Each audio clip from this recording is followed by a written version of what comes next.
पकत्वात् कर्म ज्ञानाभ्यासस्य विरोधी भवेत। यदि कहीं लगे आपको कर्म और ज्ञान में विरोध आ गया, यहाँ पर तो अलग अलग बातें कही गई है, यहाँ पर तो कर्म को भी कारण कहा गया है, यहाँ पर ज्ञान को भी कारण कहा गया है, दोनों में विरोध हो रहा है, वहाँ पर क्या कहना चाहिए आपको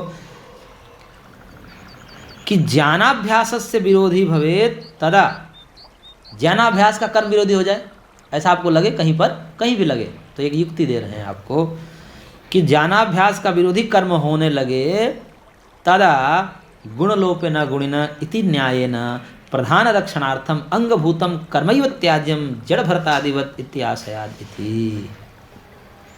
जैसे आपको लगने लगे कि मैं ये कर्म करूँगा तो बंधन में हो जाऊँगा, आसक्ति हो जाएगी, मेरी आसक्ति और बढ़ जाएगी। अपनी कमजोरी सब समझते हैं, अपनी कमजोरी सब समझते हैं ना कि भाई मेरे को इस विषय में राग है और मेरे को ये कर्म करे मिलेगा तो मेरा राग और बढ़ सकता है। यदि आपको ऐसा लगा और ज्ञान अभ्यास में विरोधी हो जाएगा, भाई ये कर्म तो मेरे लिए बाधक लगता है। कोई लोभी व्यक्ति है और लोभी भी तो आगे बढ़ेगा कि नहीं, सबके लिए है, विवेक ज्ञान तो सबके लिए है, कामी क्रोधी लोभ सबके लिए है। अब कोई लोभी व्यक्ति को जो है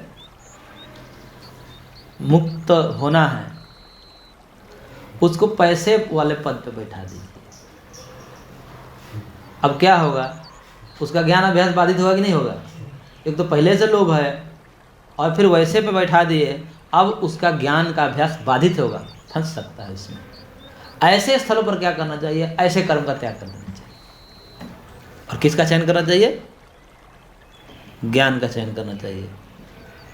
और कर्म का ऐसा आपको लगे कि मेरा जो है, मेरी साधना इस कर्म से, सब जैसे महाराज जी के लिए तो अलग ही बात है, उनमें ये सब नहीं घटित, अपवाद है, उनके लिए कोई कर्म बंधन का कारण नहीं, कुछ भी कर सकते हैं, ऐसे व्यक्ति को तो कोई वो नहीं है। लेकिन हम जैसे लोगों के लिए यदि आपको लगे कि यहाँ इस पद पर मेरे को बैठा दिया जाए तो मैं आसक्त हो जाऊँगा, क्योंकि मेरे को मान सम्मान में रुचि है, और मान वाले पद पर बैठाया जाए तो मेरे को और बंधन हो सकता है, ऐसे कर्मों का त्याग कर देना चाहिए। विनय करके, अनुनय विनय करके यदि किया भी जाए गुरु के द्वारा, तो अनुनय विनय करें कि मैंने हम रोगी हैं, इस रोग के, हम डायबिटीज़ के पेशेंट हैं और आप मीठा खिलाना चाह रहे हैं, तो आप तो गुरु हैं, देख लीजिए। तब वो समझ जाएंगे, तब समझ आएगी हाँ ये सही है, सही कहा, तो वो आना ही लगाएंगे।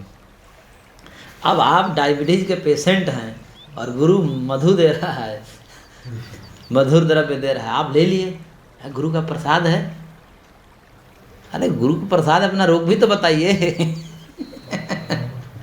एक भी तो ये नहीं, गुरु देवे तो गुरु का वचन तो, अरे गुरु का वचन है तो, लेकिन तो तुम्हारा भी तो ये स्वतंत्रता है कि अपने रोग बताना। अपने रोग को छिपा करके बैठे हुआ गुरु का प्रसाद समझ करके खा लो तो क्या होगा? रोग बढ़ जाएगा। इसलिए ऐसे कर्म का त्याग कर देना चाहिए। जहाँ पर कर्म ज्ञान का बाधक सिद्ध हो रहा है, वहाँ पर कर्म का ही त्याग समझना चाहिए और ज्ञान ही ग्राह्य। क्यों? क्योंकि गुण लोपे न गुणिनः, गुण का लोप हो जाए लेकिन गुणी का लोप न हो, यही तो न्याय कहता है। रोग न रहे रोगी रहे, यही तो न्याय कहता है कि न रोग रहे न रोगी। क्या न्याय कहता है? रोग न रहे रोगी रहे। रोगी मतलब व्यक्ति, रोग युक्त व्यक्ति, रोगी का मतलब रोगी रहे सदा, ऐसा नहीं है। नहीं, रोगी रहे तो फिर उसका नहीं, रोगी रहेगा मतलब व्यक्ति रहे, जिसको रोग हुआ था वो व्यक्ति रहे, जीवित। रोगी मतलब रोगी तो ग्रसित ही न रहे, ऐसा अर्थ नहीं है इसका। रोग ना रहे, स्वस्थ व्यक्ति रहे। हाँ। ये समझ रहे कि रोग भी खत्म हो गया तो फिर रोगी कैसे हो? दिमाग को लगाते हैं महाराज। रोग रहे न रोगी, उसका मतलब यह है कि रोग न रहे लेकिन रोग युक्त जो व्यक्ति था वो व्यक्ति जीवित रहे, यही न्याय कहता है। न कि ऐसा कि न रोग रहे न न रोगी रहे, ऐसा उपचार नहीं करता, ये न्याय नहीं करता। इसलिए गुण का लोप हो जाए लेकिन गुणी व्यक्ति रहे ना, है गुण हट जाए, गुणी प्रकार रहना चाहिए। तो ये तो अंग है ना, अंग खत्म हो जाए, अंग ही शेष रहना चाहिए। एक हाथ काटना भी पड़े उससे आप जीवित रह सकें तो त्याज्य है ना, त्याज्य है, त्याज्य तो काट देते हैं। ऐसे ही कर्म अंग है, यदि ज्ञान में और कर्म में विरोध हो रहा है तो कर्म ही कर्म त्याग करना चाहिए। ज्ञानाभ्यास योगाभ्यास त्याज्य नहीं है।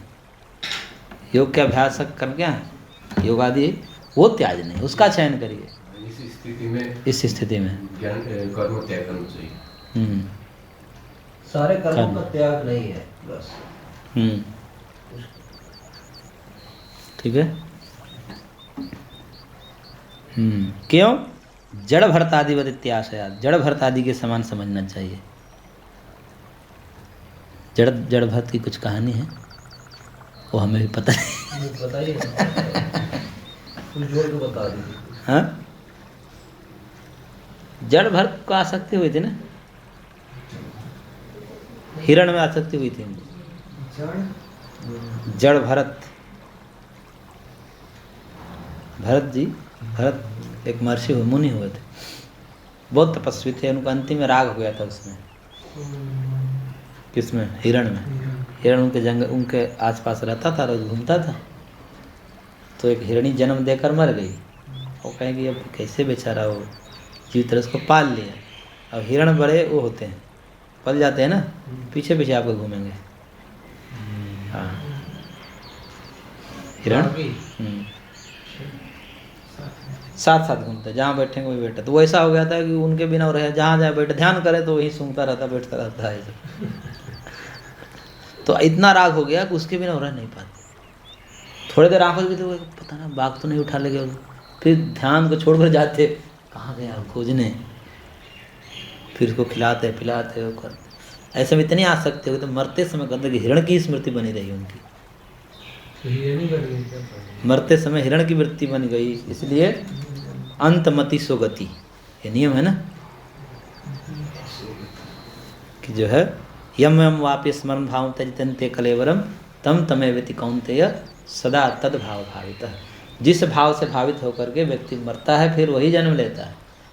वो जो है मृग को सोच कर मरे, इसलिए अब बाद में मृग बन गए, बंधन में हो गया, कर्म में आ गए ना। कौन से कर्म में? पशुपालन आदि कर्म ही तो है।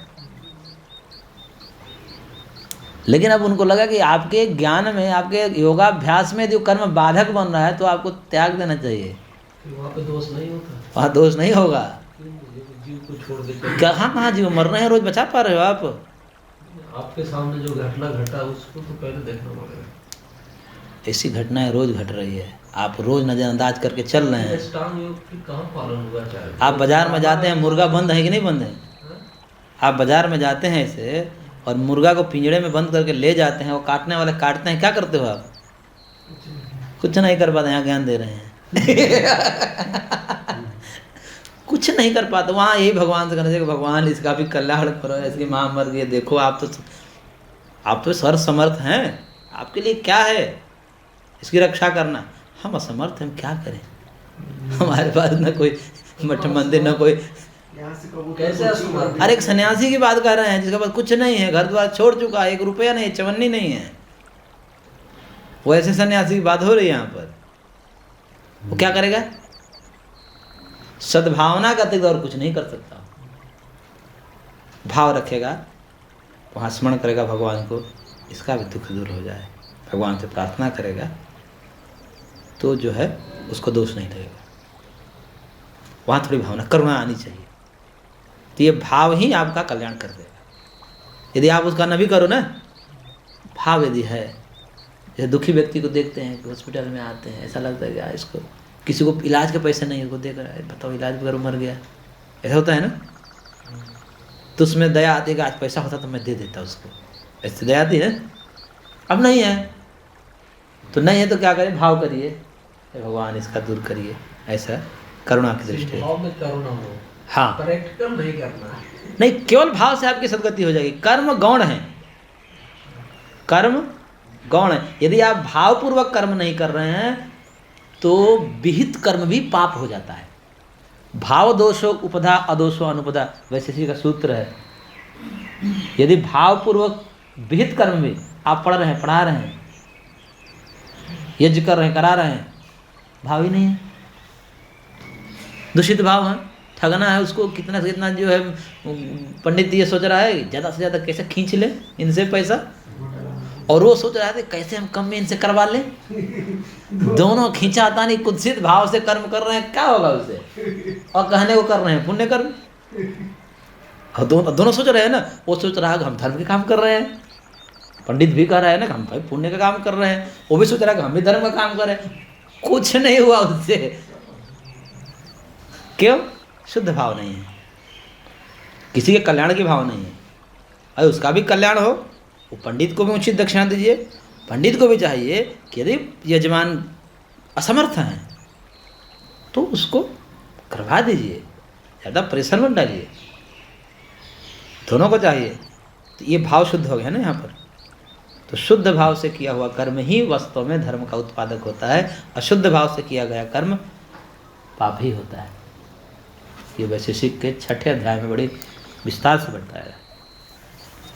तो ये समझना चाहिए आपको।